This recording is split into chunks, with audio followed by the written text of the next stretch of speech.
Go ahead, Pete. Yes, Mr. President, we just got back from Panama last night. We were at the Panama Canal with their Southcom commander ships, F-18s, troops, and signed a couple of historic deals. One which is with the Panama Canal Authority, a framework for U.S. vessels, first and free through the Panama Canal. Right. And then also a memorandum of understanding with their security minister for the presence of U.S. troops. Fort Sherman is an old U.S. base there, as well as their naval station and air station, jointly with Panama to secure the Panama Canal from Chinese influence. That's something you said, we're taking back the canal. China's had too much influence. Obama and others let them creep in. We, along with Panama, are pushing them out, sir. And so we had a very successful trip there. President Molino sends his regards, very complimentary of the U.S. as he's a great ally, and I think they want the Communist Chinese out, and with our troops there partnering with their forces, we've got a chance to push them all the way out, sir. We've moved a lot of troops to Panama and filled up some areas that we used to have, and we didn't have any longer, but we have them now, and I think it's in very good control, right? Yes, sir. Okay, thank you, Pete. Very good. Howard? So, so we've have so many countries to talk to. It is it's incredible. I think Scott and I, I'm not sure we could ever have enough time in the day to talk to all these countries because they want to talk and they want to talk now, and they have come with offers that they never, ever would have come with, but for the moves that the president has made. Demanding that people treat the United States with respect. We're getting the respect we deserve now, and I think you're going to see historic deals one after the other. And then I'm very excited that within a week and a half, we're going to start with the gold card.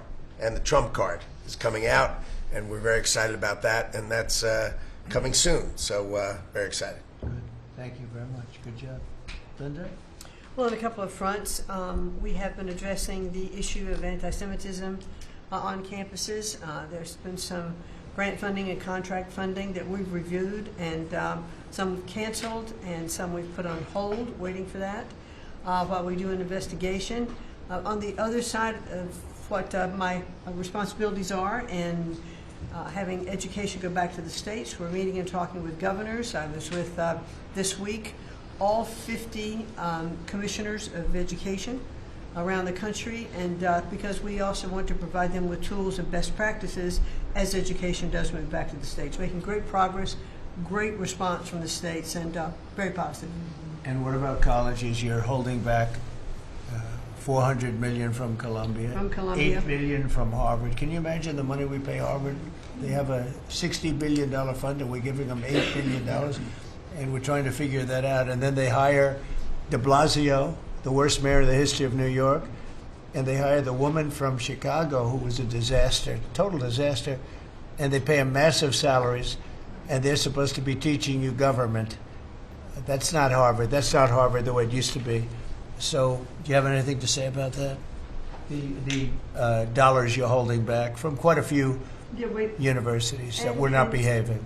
Yeah, and the other, there's some Princeton, Cornell, others that are coming in, and actually getting calls now from the presidents of the universities who really do want to come in and sit down and have discussions. And so we're investigating them, but in the meantime, we're holding back the grant and the fund money. Thank you. Great job. Thank you. Very thankful for the House voting for the president's budget resolution along with the Senate bill. Made a ton of progress this week in working with members to ensure that a desire for flexibility in the Senate was not misconstrued as a desire not to slow and do spending reforms. And so we're very thankful for that. And now we can get after writing that bill, getting the president as big a package of his agenda to his desk. So very good week. Good. We just got the House vote, and now we're well on our way to getting, as we call it, the great big beautiful bill. It's a beauty. There's never been a bill like this one. We're trying to get it all into one beautiful bill. It's tax cuts, regulation cuts, and many other things. The border, a lot of money for the border. You're doing a fantastic job. So, but we just got a report that we, as you know, you knew before us. Were you surprised we got the vote? Got the vote. and we're happy to get the vote. So I think we're going to be in very good shape. Okay, please. Mr. President, last year the Chinese received 1,700 orders for new ships. American shipyards received 5. Under your leadership, like so many other industries, we are going to revitalize and make shipbuilding and maritime great again with these blue-collar jobs. These are the cranes, the ports, opportunity zones, and drive that investment back in. And we have, under that executive order, and also one to streamline foreign military sales for people that want to buy our equipment, and of course acquisition reform, all just this week under your leadership, Mr. President.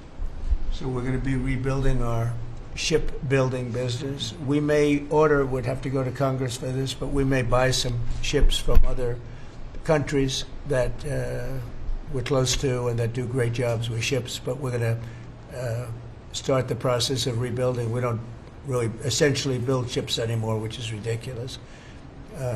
It's going to be a very big business for us in the not too distant future, but in the meantime, we have countries that do very well at building ships, and we'll be dealing with those countries, and we may be ordering top-of-the-line ships from those countries.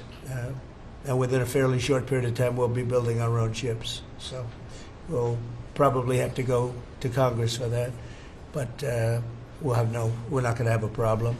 Susie, thank you very much for the job you've done. Go ahead, please. I just wanted to make sure you know that this cabinet, I think, pretty uniquely collaborates and cooperates and works together to accomplish all that you've asked them to do, and I think they deserve a lot of credit for that. It's true. You're doing a great job.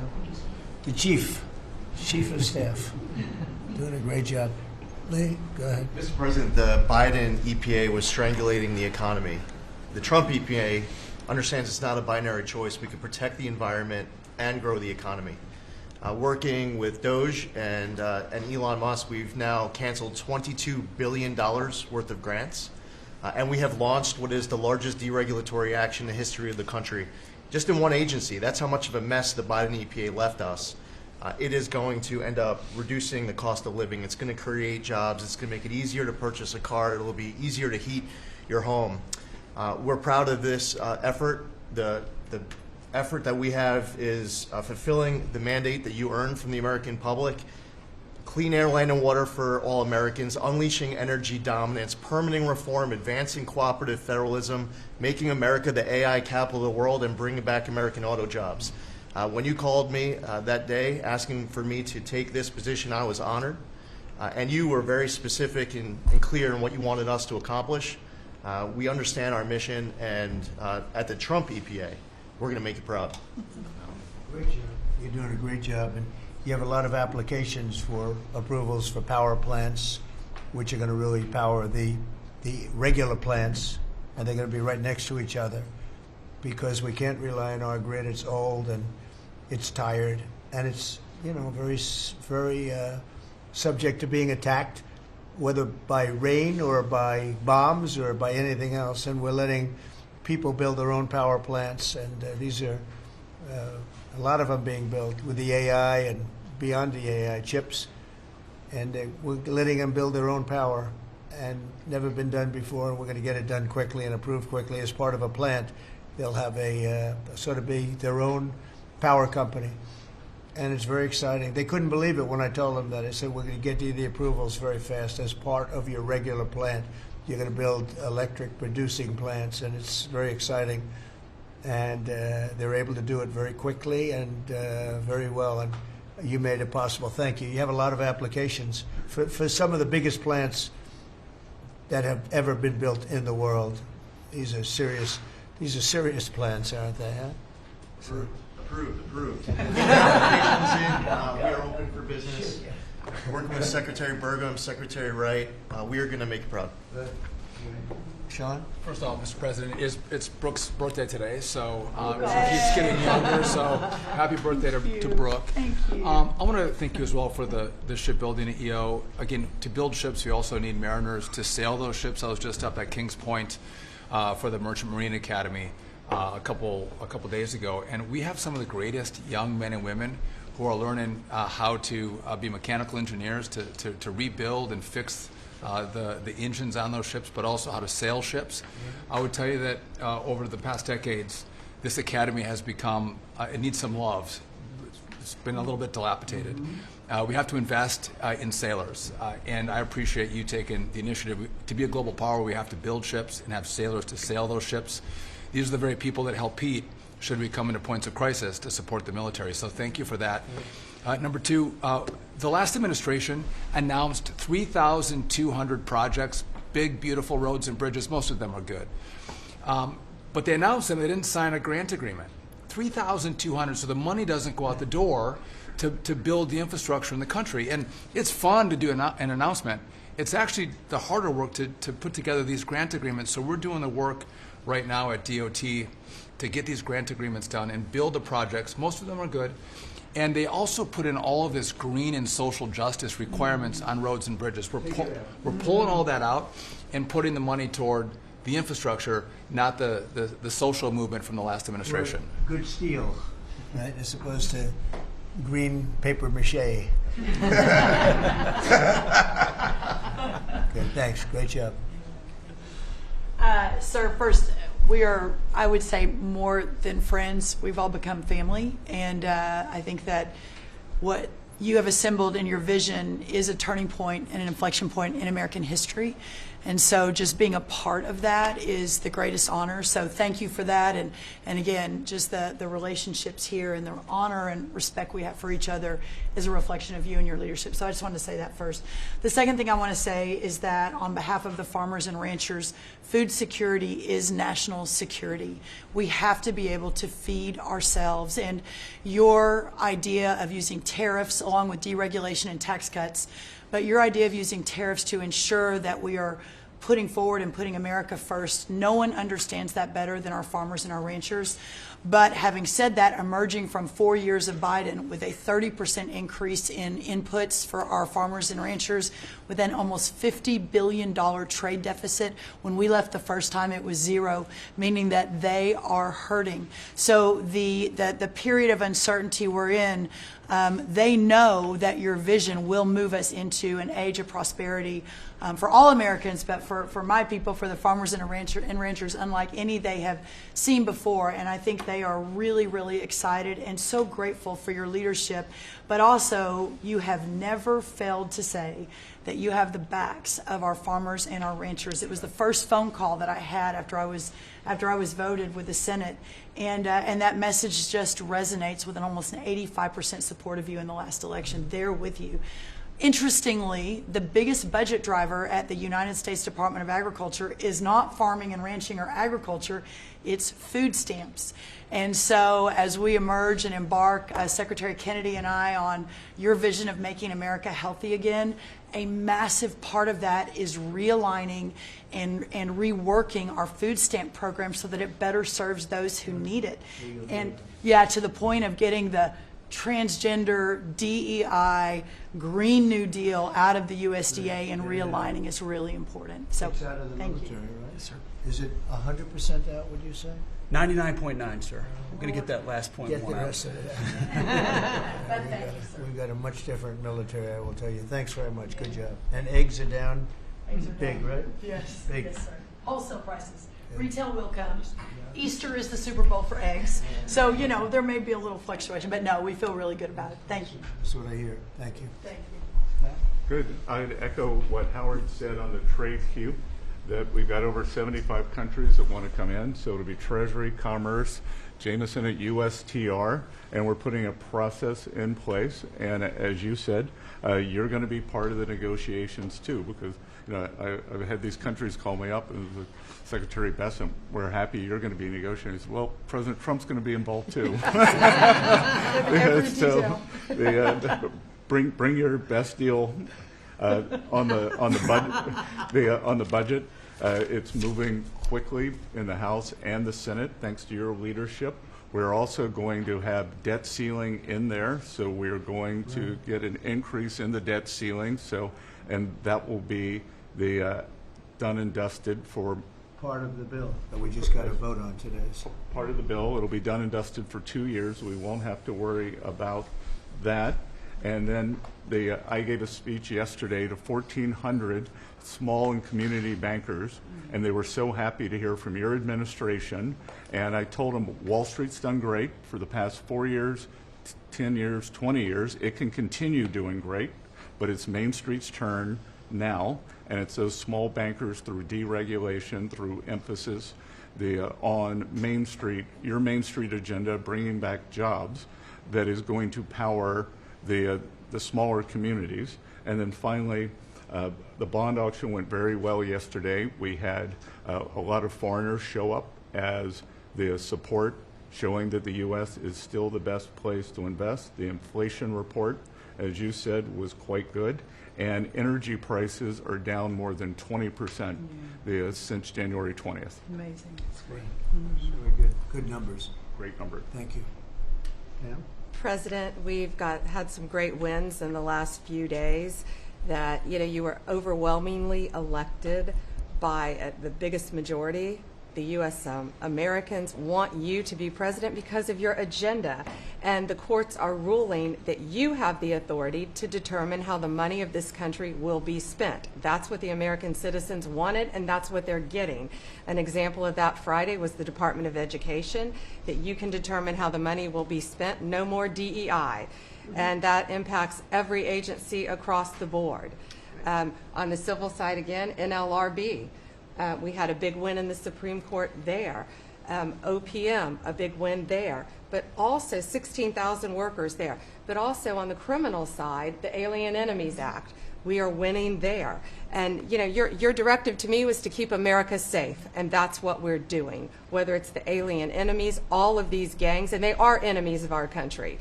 They are terrorists, they are organized crime, they have come here, they are extremely organized, they are spread throughout our country, and they are creating terror. And no more under your directive.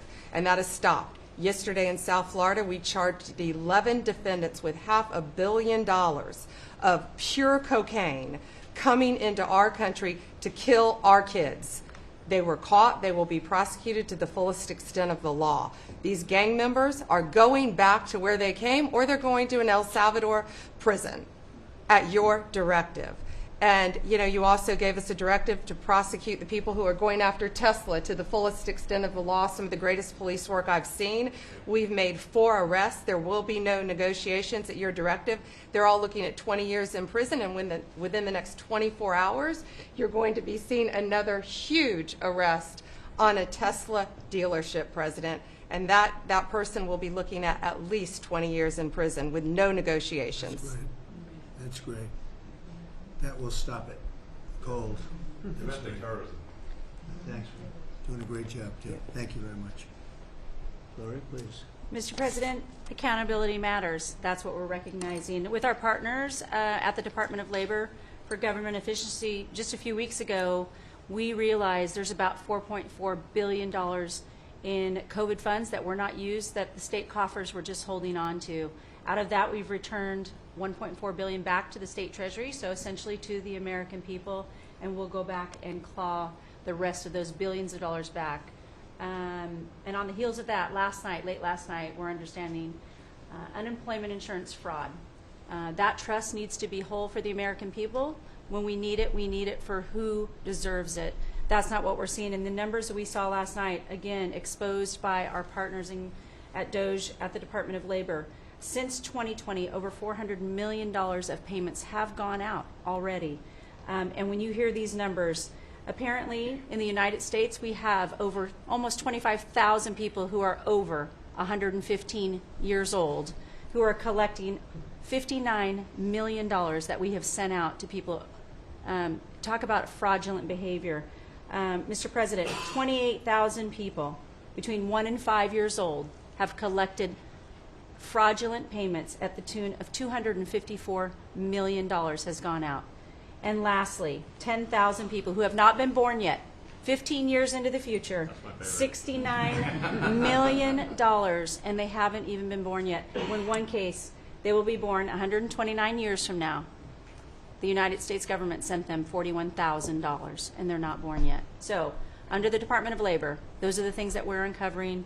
I couldn't be more honored to tell the American people that we're bringing back their dollars and we're saving them and returning them to the United States Treasury. Also, jobs numbers. Last Friday, 228,000 new jobs were reported. That is good for the American people. That is my primary job, is to grow that workforce under your leadership. So we've kicked off the America at Work tour, and we'll be visiting all 50 states, and I'll be working with my colleagues here to do just that. So thank you, Mr. President. We're going to grow this economy. We're going to keep our focus on the American worker. So you're finding tremendous fraud, though. Those numbers are really bad when you're Unheard of.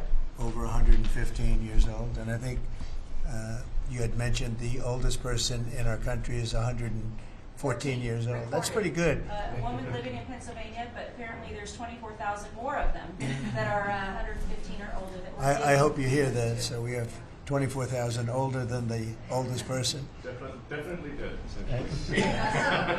That's terrible. And what are we doing about that? How do we get that money back? Yeah, so we're working with our IGs to do the further investigation. The House and Senate, we had a 5-year statute of limitations. We've had an extension on that, another 5 years. And so the goal, in my opinion, we should never have a statute of limitations to return the American dollars back to the Treasury when there's fraud.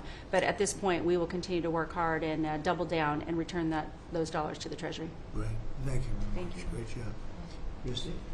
Well, Mr. President, thank you for your leadership at the border. For the second month in a row, you have broken the record in the history of the nation for the lowest number of encounters at the border, which is absolutely remarkable. You have said that America's laws matter and that they'll be enforced, and we're hard at work now to get people to go back home that are here illegally. So the Alien Registration Act has been in place long enough now that those individuals that are here illegally, if they haven't registered, then they can be charged criminally, and they can face fines up to $1,000 a day and face deportation if they don't go home, and they'll never get the chance to come back to America. So we're encouraging people to use the CBP Home app to register, and we're working on the resources and funding to buy them a plane ticket to send them home. I went to El Salvador, Colombia, and Mexico, and those countries and others are thinking about setting up programs to support these individuals when they get back to their countries. So when they get there, they'll have housing and food assistance, and so making sure that these folks have the opportunity to go home so that they can get the chance to come back to America is important. And So it's a very big self-deport operation that we're starting. thousands of people have already Yeah. self-deported. Well, we're just going to, when you have 21 million people that need to go home because they're here breaking our laws, then we need to facilitate that. And I've been working with the governors a lot lately on several different issues. One of them has been on FEMA for recommendations on how to do exactly what you've directed us to do. And then also I sent a letter and communicated with them that they need to be setting up a SCIF.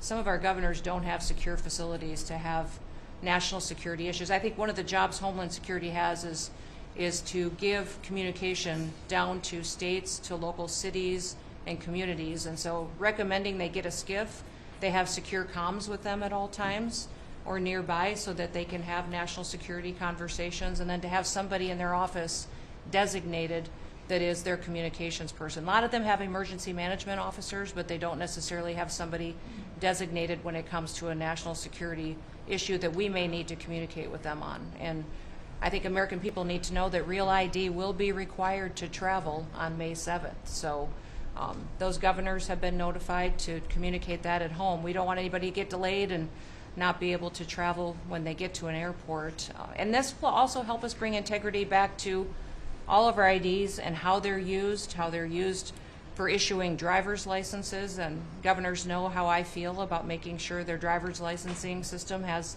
integrity, because a lot of people use their driver's license to vote.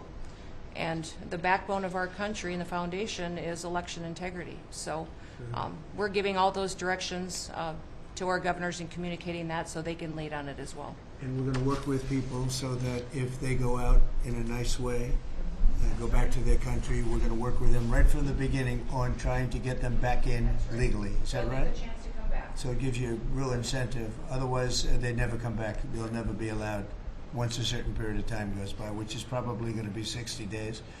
We're also going to work with farmers that if they have strong recommendations for their farms for certain people, We're going to let them stay in for a while and work with the farmers and then come back and go through a process, a legal process. But we have to take care of our farmers and hotels and, various places where where they need the people.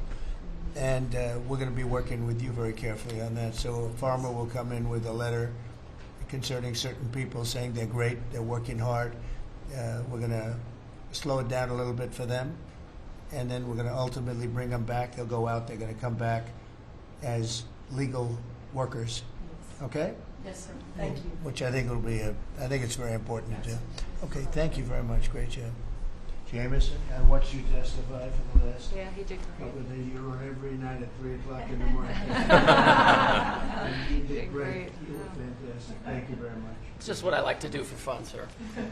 You've been keeping us very busy. Last week, you started a reordering of international trade, something that hasn't happened for 80 years, something that should have happened decades ago. And you know that. You've known that for a long time. That's why you have us all working on this.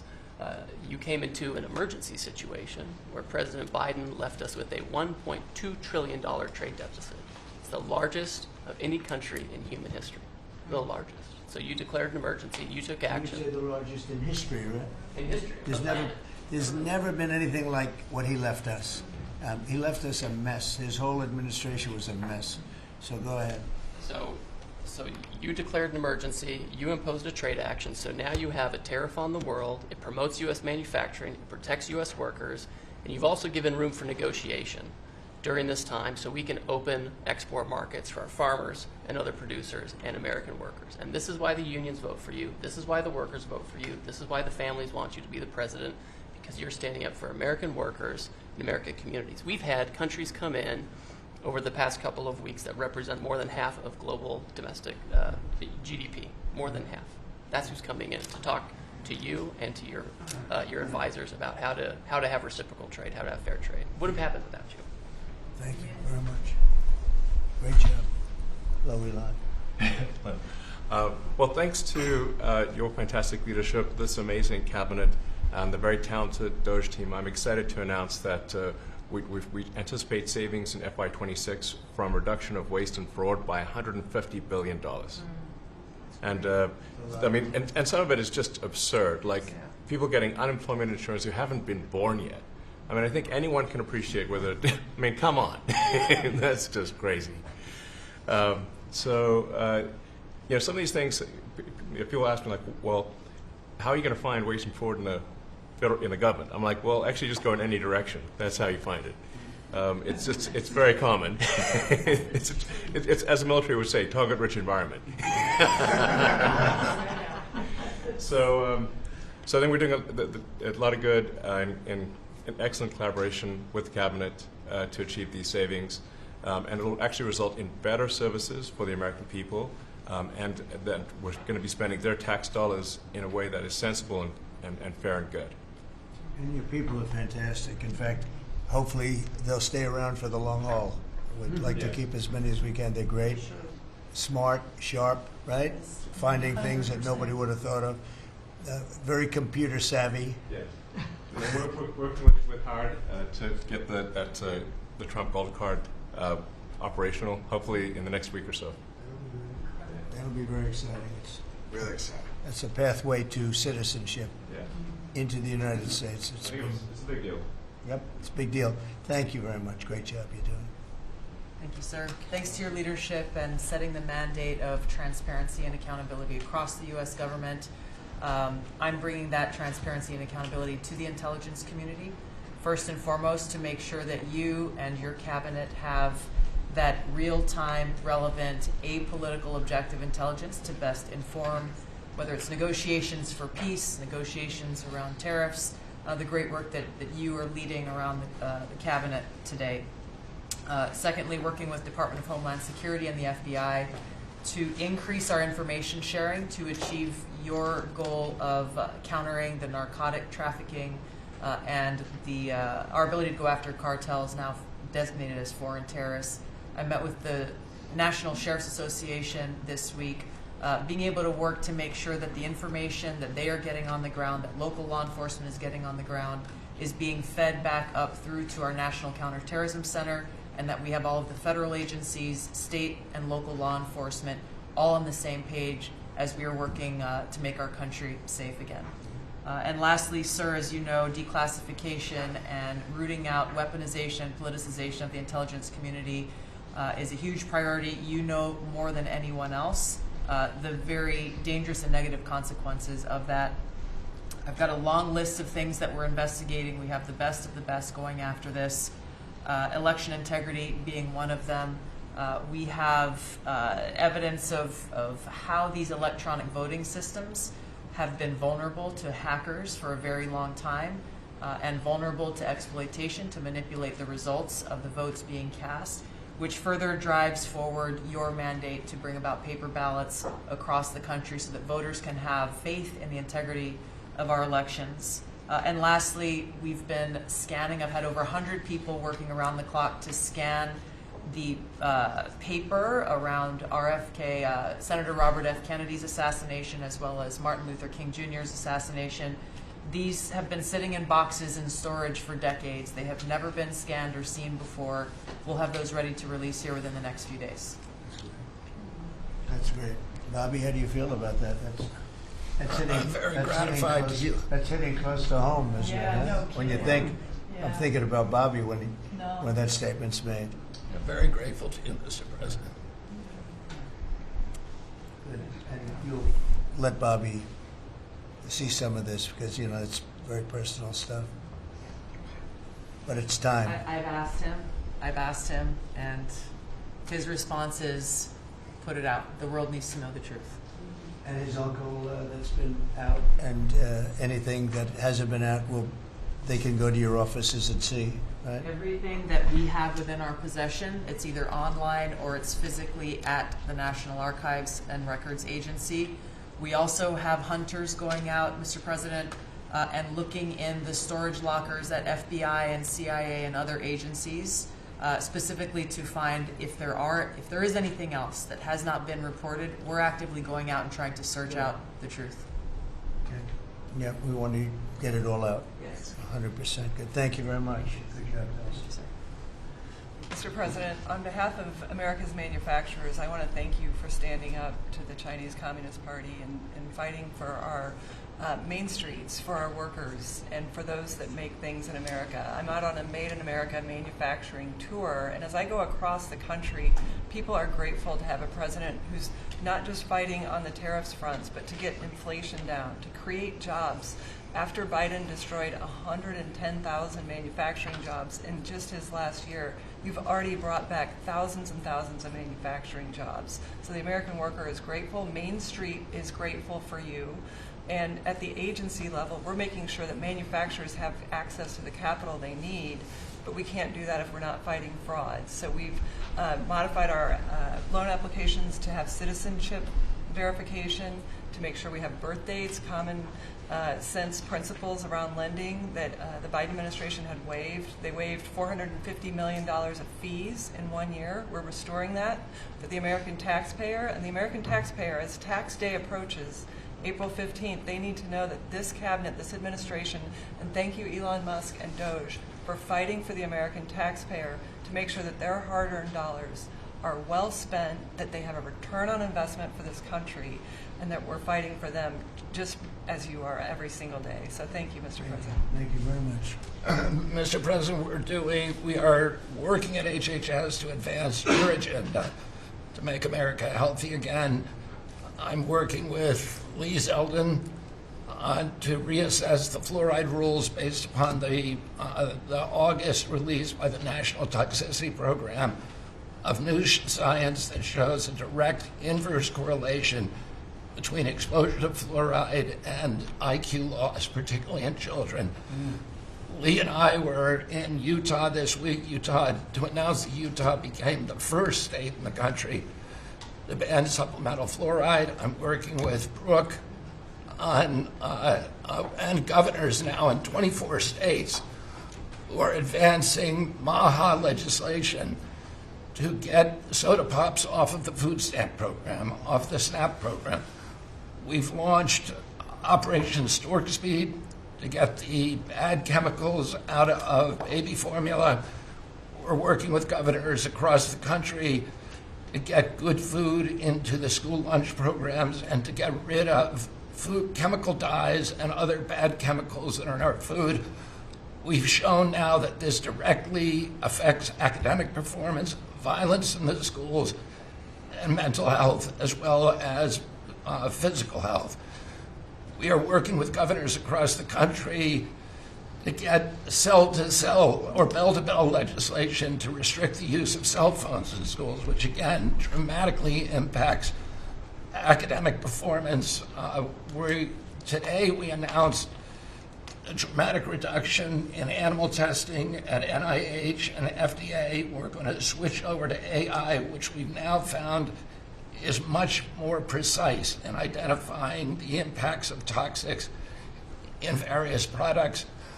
We're working with Elon, who's done an incredible job to eliminate the redundancies and to streamline operations at all the health agencies and to recalibrate our trajectory to your agenda of making America healthy again. And finally, the CDC has done an amazing job at getting the measles outbreak under control. We have about 680 cases now in 22 states, compared to the same outbreak in Europe, which is 127,000 cases and 37 deaths. Our numbers in this country have now plateaued. And I want to thank CDC for that. And we're trying to refocus the press. We've had 3 measles deaths in this country over 20 years. And we're trying to refocus the press to get them to pay attention to the chronic disease epidemic as you've asked us to. We have now 38% of American youth are pre-diabetic. This was unknown 30 years ago. Every child that becomes diabetic, there should be a headline about them. We have 100 million adults who are pre-diabetic or diabetic. And we have, we have now, the autism rates have gone from now most recent numbers we think are going to be about 1 in 31. 1 in 20, so they're going up again from 1 in 10,000 when I was a kid. And we are going, at your direction, we are going to know by September. We've launched a massive testing and research effort that's going to involve hundreds of scientists from around the world. By September, we will know what has caused the autism epidemic, and we'll be able to eliminate those exposures. So big. Think of that. So it was 1 in 10,000 children had autism, and now it's 1 in 31. Not 31,000, 31. That's a horrible statistic, isn't it? And there's got to be something artificial out there that's doing this. So you think you're going to have a pretty good idea, huh? We will know by September. There will be no bigger news conference than that. So that's it. If you can come up with that answer where you stop taking something, you stop eating something, or maybe it's a shot, but something's causing it. It can't be from 10,000 to. Can you imagine that, Marco? That's a big number. Thank you very much. You're doing great. Thank you, Bobby. Please, Doug. Well, Mr. President, one of your primary administration goals is to make sure that we unleash American energy, and of course the strategy behind that is when we do that, it helps make it more affordable for all Americans. Energy isn't just industry, it is the foundation of every other industry, whether it's food, manufacturing, clothing, transportation. And then also when we've got the ability to generate and not just be energy independent but energy dominant, then we have the opportunity to sell energy to our friends and allies versus them buy it from our adversaries. And our adversaries were funding terrorism and conflicts against our allies by their oil and gas sales that were going through a Swiss cheese set of sanctions. So with your creation of the National Energy Dominance Council, over half the people at this table serve on that. Everyone has been engaged, whether it's interactions with negotiations with other countries, with putting sanctions in place that actually work, with cutting deregulation, working on biofuels, building infrastructure for transportation. There's a whole range of things that are being tackled. But when in the outcome of all that is that the Biden administration was restricting supply, you're increasing supply. When you increase supply, then prices start to come down. And we have a huge opportunity to do this. Just in interior alone, there's 500 million acres of surface, 700 million acres of subsurface, and 2.5 billion acres of offshore. And the Biden administration was trying to restrict this so that you couldn't get a timber lease, you couldn't cut a tree, you couldn't graze a cow, you couldn't develop oil and gas minerals, and you couldn't develop the critical minerals we need for our technology, for our defense industries, and to be able to help us win the AI arms race against China. So we're opening up this, and with your executive orders and your work, we've on Tuesday, historic day, you ended the war on beautiful clean coal, which has been going on since Obama took office. China gets 60% of their electricity from coal. They're opening up they've opened up 94 gigawatts of coal in the last year as part of this AI arms race. 94 gigawatts, that's enough for 94 Denvers to be able to, 1 gigawatt per metro area like that. It's unheard of. So we have an opportunity under your leadership to come back. The Gulf of America had its first offshore lease sale, which is scheduled for later this year, but that was, the industry loved that because the Gulf of America is now open for business again. And there's as much as 7 billion barrels of oil accessible now. They've increased the upside of what they think that is. On the coal front, the estimate is the financial value of the coal in America is $8 trillion. That was an asset on the balance sheet that we've now being put back on again. And of course in Alaska, with your separate executive orders to unleash Alaska energy between ANWR, the North Slope, the Strategic Petroleum Reserve Alaska, all of those, we've reversed Biden decision. Those are all open for business again. And all of this is leading to the investment coming to America. The smart money is coming to the U.S. That's why we've got trillions of dollars of investment that are showing up at the door, because they know if they're going to do manufacturing here, there's going to be energy to power their plants. And so, again, thank you for your leadership and thank you for everything you're doing. Very good. Thank you. Marco. Well, Mr. President, one of the most important things I believe you'll achieve in your presidency is reordering the world in a proper way. For 31 years, more than 31 years now, multiple administrations have allowed the Chinese to deindustrialize this country, to take away jobs and factories and pillars of our national strength. And what you're doing now, I think, is a great service to our country, but ultimately to the world. And I want to congratulate you and your team that's working on that, because it has extraordinary geopolitical implications, as you see from all these other countries that are now coming here and wanting to join something that actually makes it's crazy to allow these. I mean, basically, we lived in a world where Chinese companies can do whatever they want in America, but our companies cannot do anything over there unless they allow it, and even then they steal our stuff and reverse engineer it. So just reordering all of that has dramatic implications on peace and security of the world, so we thank you. An important meeting, thanks to you, is going to happen on Saturday for the first time in a long time. There'll be direct talks between Ambassador Witkoff and a top-level leader in Iran. We hope that'll lead to peace. You've been very clear what Iran is never going to have is a nuclear weapon, and I think that's what led to this meeting, and we'll wait for him to come back from it, and we're hopeful about that. I would also say that we are receiving, and I think the Department of Homeland Security can confirm this, historic cooperation from countries all over the world. Number one, in taking back their citizens. Every country in the world has to take back people that are illegally in another country, and we have countries that refuse to do it or will kind of ignore our calls. All of them are doing it. The ones that are not are paying a price. And we've also found cooperation in other countries that are willing to take some of these people, some very dangerous criminals. I know the President of El Salvador will be here next week, has really been a good friend of the United States in that regard. These are some of the worst people you'll ever encounter, and Pam knows this, and Christy knows this from the work they're doing. And one last point I want to make, Mr. President, and again, it's under your leadership, it's actually under your executive order. If you come to this country as a student, we expect you to go to class and study and get a degree. If you come here to vandalize a library, take over a campus, and do all kinds of crazy things, we're going to get rid of these people. and we're going to continue to do it. So when we identify lunatics like these, we take away their student visa. No one's entitled to a student visa. The press covers student visas like there's some sort of birthright. No, a student visa is like me inviting you into my home. If you come into my home and put all kinds of crap on my couch, I'm going to kick you out of my house. And so, you know, that's what we're doing with our country, thanks to the president. And last but not least, very important development this week, but both Pam and I were very excited. The finest higher education institution in the United States, University of Florida, is also now the national champions in basketball, and we hope you'll host them here soon, Mr. President. Go Gators. They're coming. They're coming. They're coming very soon. Well, thank you very much. You're really doing a great job. We appreciate it.